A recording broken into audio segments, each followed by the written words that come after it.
guys, dahil sa wala na yung pangatras natin sa isang motor guys. So wala tayong ibang pupuntahan guys. Dito na guys sa may Rio Spritz and Style guys. Sa Tibanga, Iligan to guys, location niya. So alright, daming mga latest na helmet nila dito guys. Saka may carbon pa dito, mura lang, 1,000. Kaso marami na tayong helmet, next na yan. So yung ginawa natin dito, tire, Nabis tire. So ito yung tire guys. Saka may prepito na siya, this tire 2-1. May prepito at saka sealant. Ito yung pito niya guys. So right, ano pala to guys, Rio Spritz helmets and tires. Location na guys, nasa Tibanga. So picturean muna tayo. Asam ako ta picturean eh. Picture na natin.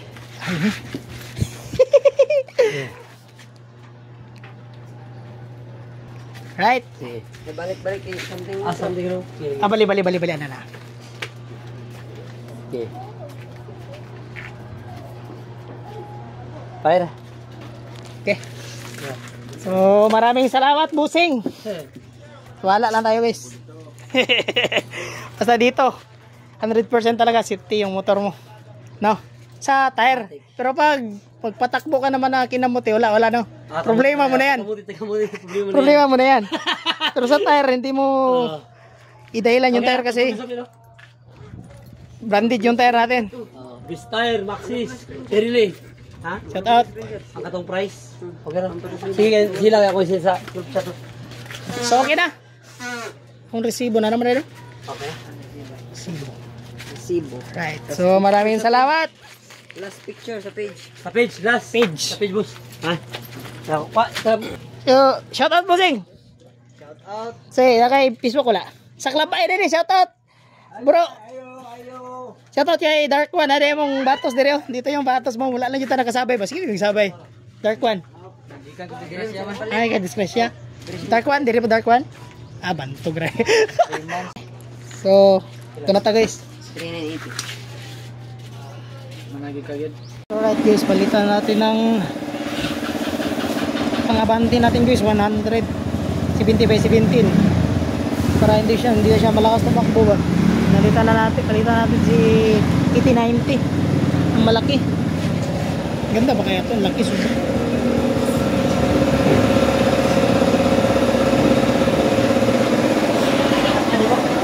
Kira ba no?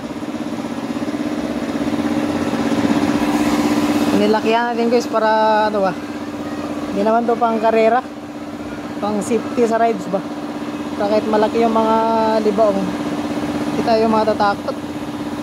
Kaya lagyan natin ng 100 sa harapan, 120 sa atras, pero same sila doon, 120 by 70 by 17, dito 100 by 17 by 70, 17 by 70. Okay, mas maganda siguro. Tingnan natin yung resulta guys. Yan ta kumudala dire kay Rusi nya magpa machine dapat ligwat ra no. Ayo. Ligwat ra to gamiton ba? Dukdok ko maso.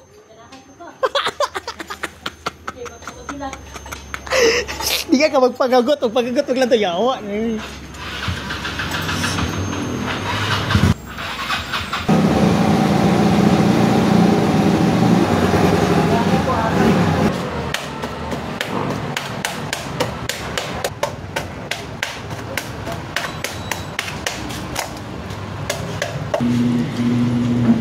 So tinanggal natin guys yung tire natin na made in China. Pinalitan rin natin ng made in China. Siyempre, palitan mo ng Thailand, ano yung motor mo China, no? Dapat China rin, no? Para hindi tayo pagsabihan sa iba na ano ba? Made in China yung motor, tapos yung mga ano? So maganda na siya guys kasi ganda na yung curve, hindi flat ba?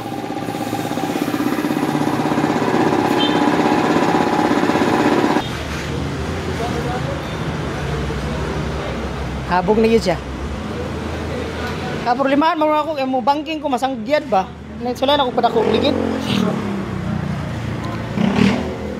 Eh, lowered na magkasyagad.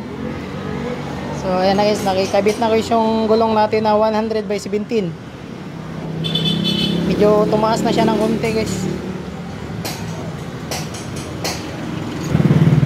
So right guys, ito na yung final niya guys. Medyo tumaas na yung motor natin kasi yung gulong sa harapan nilakihan natin.